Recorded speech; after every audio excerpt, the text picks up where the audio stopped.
Conversations, where we have short leadership lessons where Matt and Brad and I are going to walk through some of our experiences. And today we want to share some stories behind Trust and Inspire. Our friend Stephen Covey has a great story about green and clean. And before we do, yeah, that's it, Matt. Yeah, before we do, I want you, Matt, to share. Oh, and Brad, you've got it too. Yeah, Steven's been walking everywhere. Actually, let me share that story real quick. So y'all know that I'm in an Airbnb right now, and I was laying on the couch with my boy, and I look and I see this huge eighth habit book, and it's all Covey. I passed by this bookshelf at least maybe 100 times. And so I pick it up. Literally, Stephen Covey's work is everywhere, y'all, everywhere. Now, I've never heard that he had an eighth habit, so I can't wait to dive into that book. But I mean, Matt, everywhere I go, I see the impact that both Stephen and his father has made. And I know he's made a huge impact in your life too. You want to maybe share how we ended up where we are today and why we're going to share this next story?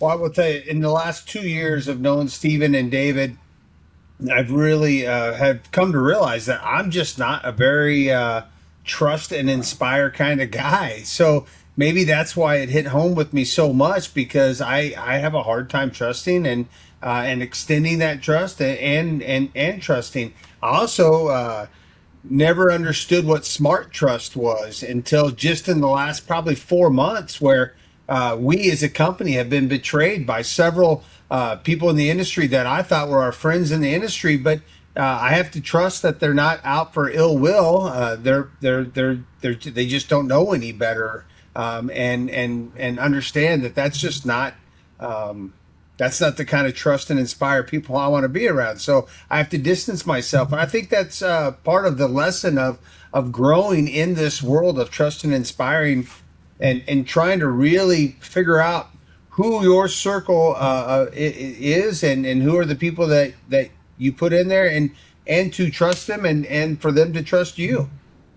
You know, we're in this podcast right now because we have Stephen Covey coming for a third time. And when we were preparing our notes for the mastermind leading up to the third time Stephen came to talk, we were both texting each other, sharing the exact same story. And the story that came to mind when I was reading his story about his father in Green and Clean was a pretty meaningful message, but it just showed up now, 30 years later. And so, Matt, I'm curious if even some of that betrayal that you have, maybe the meaning, or maybe the rework of that meaning is going to show up later in life. And for everyone that's listening, they're like, what is this green and clean? Let me set the stage real quick. And Brad, you've read this passage of the book, right? So yeah. It's pretty early on, and I've called out some words. So Covey was sitting with his dad, and they were laying out the chores for the summer.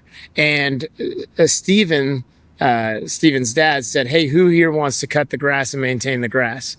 And Stephen and Mar, the one that we're going to see later this, I guess in a month, said, "I do." And it was, and the critical part was, I would have done anything for my dad. Like, wow, I would have done anything for my dad. And then I want to go ahead and I circled these words. My dad took me outside, helped me learn what the job required. He said, "Let me show you. Now let me show you." Together. Even for 7-year-old, the difference was obvious. It's up to you to know what you want to do, but I'm here to help. Like those big words, like, hey, I'm walking shoulder to shoulder, but I'm empowering you to make your own decisions. And later in the story, it turns out he doesn't keep the yard green or clean. And no, just the opposite. Garbage everywhere. Yeah. And his dad pulled up, and it was a hot summer day, and his dad was furious. And we don't have time to go over how incredible his father was. But Stephen says, "It wasn't my plan to do nothing. Honestly, I just simply forgot." It was a new routine, and it was summer, and he was having fun with his friends. And his dad remembered that the whole reason he was doing this is to raise kids, not grass. And so he grabbed him shoulder to shoulder and said, "Hey, how can I help you?" And I love what Eleanor Roosevelt said. It says, a good leader inspires people to have confidence in a leader. A great leader inspires people to have confidence in themselves. And so I think about that story, and had Stephen's dad come home and just really let him have it and really let him know how much he disappointed him. Not only would he have probably lowered or taken away his confidence, but I'm curious if he would have said, I would have done anything for my dad again. I wonder if those words would have come out. And the story that clicked was yesterday, Brad, I was buying these boots and this backpack for this hike. I went into REI. Now I know why people go to REI. They are full-blown experts. And this kid, he's a kid, 23 years old. He goes, have you ever hiked before? And I said, no. He said, and you're going to Rainier? And I said, yeah. He said, would you like some help? I said, yeah. I said, but give me your qualification. He goes, I've been to 25 national parks, spent the last 8 years backpacking. I've got trips planned. And I said, no kidding. And so I let him mentor me. I let him guide me. And I left there thinking, I've been to 25 national parks. I've camped and hiked all across the United States, but with somebody I wouldn't take advice from. And that was my father. My father led with a very command and control mentality. And the more I think about it now, Matt, the more I think that his style and his intent was just completely different. I think my dad had a great intention. He actually, what I later found out, was taking us all across the United States, teaching us lessons that we're going to learn in history. So if we were going to learn about the Mayan ruins, or we were going to learn about New England or the founding fathers or whatever else, he would take us there. But his style got in the way. I mean, he would just absolutely, what I believe, would ruin the trip. He never explained why he was doing it either, which I think is really important. You know, we talk about jump and we say how high, but really we all want to ask why. It's not that we don't want to, we just need to know the why behind it. And so I was thinking about it, this Gavin, this 23-year-old kid, you know, and that's like, wait a minute, why do we put such an emphasis on like people have been there a really long time? Like, oh, that guy's been here a long time. He could show you the ropes. Like, we're not in the rope business, right?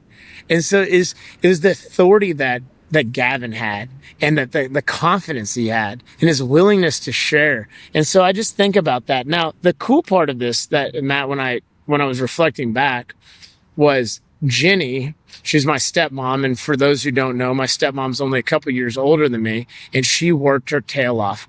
And the more I think about it, she worked her tail off to close the gap between my dad's intent and his style, because she knew he was a great man. And over the years, I've really seen that Jenny has really been that person to close that gap. Wow. And that's what really makes Stephen so incredible. I said, hey, Stephen, how do you and your dad do? And he goes, my dad was the same man on stage and off stage. In fact, you couldn't tell the difference.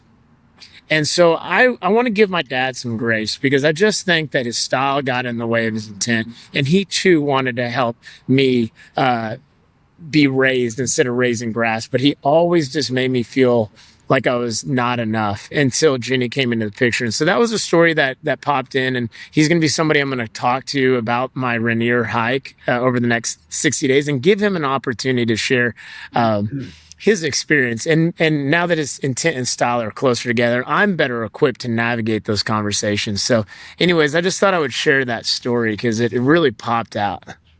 I love it. I think that's powerful. And I think this whole Mount Rainier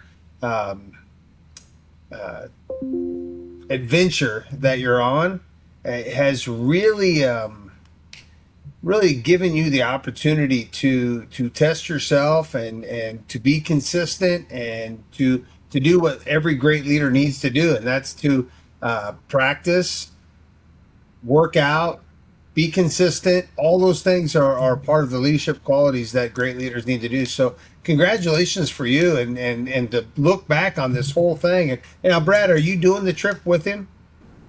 Yep, I will be there. And how's your training going? Good.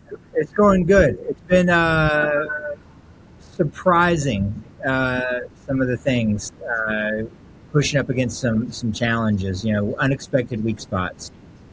So when Robert has to take a break, are you going to stop and wait for him, or just keep on going? Right now, he's preparing. So if I have to drag his ass up the hill, I will. Okay. But if he stops trying, I'm going to cut the rope. Okay. Hey, Matt, but I went live and I said this earlier. I wish I would have asked for help earlier. Matt, I'm telling you, like the way to get up the mountain is to have the right gear and have the right mentor. I went into REI and I got the right pack, right shoes. And Good. I mean, instantaneously, like I realized this is going to be a lot easier, at least from the physical standpoint. So now it's the mental standpoint. So you got to surround yourself with people who've spent time alone and in the woods. And so I don't think, Matt, the physical side is going to be nearly as tough as is maybe the mental. That's a long time to be alone with your thoughts. And while we do think we're going to egg each other on with ego, we're going to be out of breath. Yeah. Yeah. I think it's great. And you know what? It's funny too. Being equipped and making sure you have the right thing. That's exactly the story that Stephen starts out with here a little bit with in what he calls dormant valley, right? That those seeds are there at all. They have been there forever. But when the right rain comes and the right weather comes, those seeds will actually germinate, pop up, and it's a beautiful flower. And I believe that I was a late bloomer myself. I didn't really embrace leadership. I believe I was always a leader, but I didn't embrace it until in the last probably 4 or 5 years, where I've decided that I want to become a better leader. So every single day I'm on a YouTube video. Every single day I'm reading out of a book. Every single day I'm trying to figure out. This will be my third time going through this book now. And I know you've gone through it more times than that. So I believe that repeatable process, but also I believe that part of growing your leadership is helping others. Like you guys are leaning on each other. Today I went to a Waverly Economic Development. I'm on the development committee here for our small town of 4,000 people, and I was sitting there, and a friend of mine across the way, he says, "Hey, I found out that we have a mutual friend in Ned Pauley." And I was like, "Oh, you know Ned?" "Yeah." He goes, "I've been meaning to get his book." So I just pulled out a copy of his book and I gave it to him. I said, "Hey, it's got my notes in it, but go ahead." And he's like, No, I don't want to take your book with notes." I go, "Oh, trust me, I'll do a whole other set of books because I'll probably read the book again." But I think that when we come in cross with different leaders, and we have an opportunity to give away a book or to inspire or to help somebody else, and hopefully the notes in my book help him see Ned's book in a different light, just like you're seeing a different light when you ran into the guy at REI. And I believe that's all part of our journey and part of this campsite. And by the way, if you don't mind, I'll tell you, our company, we're sitting at a campsite. I didn't even realize it. And I will be straight up with you.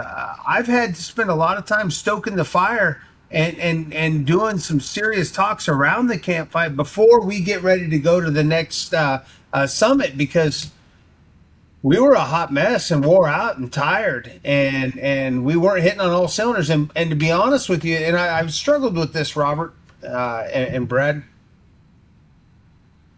I've had to distance myself from some of the other things that I enjoy doing, like mentoring other people. And I had to really focus in on us, and I had to really focus in on helping mentor our people within our own walls. And I believe that this happens a lot in business. And if you look around, I would imagine it happens with coaching a lot, Robert, that every once in a while you have to remember, holy cow, I've got a team back home I've got to coach too. And I honestly don't know how some of you coaches even do it, where you're just spread so many people need your time or want your time, that you got to be really diligent about saying, this is my focus around this campfire.